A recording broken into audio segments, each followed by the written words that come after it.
പത്തനംതിട്ട കല്ലടയാറ്റിൽ ചാടിയ 9ാം ക്ലാസ് വിദ്യാർത്ഥിക്കായുള്ള തെരച്ചിൽ ഇന്ന് തുടരും. മണ്ണടി സ്വദേശികളായ അനസ് ഷാമില ദമ്പതികളുടെ മകൻ മുഹമ്മദ് ആസിഫാണ് ഇന്നലെ ഏനാത്ത് പാലത്തിൽ നിന്ന് കല്ലടയാറ്റിലേക്ക് ചാടിയത്. തുടർന്ന് ഫയർഫോഴ്സും സ്കൂബ ടീമും തെരച്ചിൽ നടത്തിയെങ്കിലും കണ്ടെത്താനായില്ല. കുളക്കട ഗവൺമെന്റ് ഹയർ സെക്കൻഡറി സ്കൂളിലെ 9ാം ക്ലാസ് വിദ്യാർത്ഥിയാണ് ആസിഫ്. ട്യൂഷൻ കഴിഞ്ഞ് വരുന്ന വഴി ബാഗ് കരയിൽ വച്ച ശേഷം പാലത്തിൽ നിന്ന് ചാടുകയായിരുന്നു. ബാപ്പയെയും ഉമ്മയെയും നോക്കണമെന്ന കുറിപ്പ് ബാഗിൽ നിന്നും കണ്ടെടുത്തിട്ടുണ്ട്.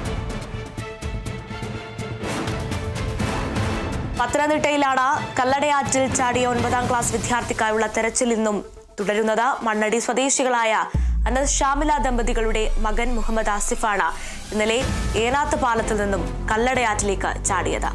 ഫയർഫോഴ്സും സ്കൂബ ടീമും തെരച്ചിൽ നടത്തിയെങ്കിലും കണ്ടെത്താനായില്ല. കുളക്കട ഗവൺമെന്റ് ഹയർ സെക്കൻഡറി സ്കൂളിലെ 9ാം ക്ലാസ് വിദ്യാർത്ഥിയാണ് ആസിഫ്. ട്യൂഷൻ കഴിഞ്ഞ് വരുന്ന വഴി ബാഗ് കരയിൽ വച്ച ശേഷം പാലത്തിൽ നിന്ന് ചാടുകയായിരുന്നു. ബാപ്പയെയും ഉമ്മയെയും നോക്കണമെന്നൊരു കുറിപ്പും ബാഗിൽ നിന്ന് കണ്ടെത്തിയിട്ടുണ്ട്.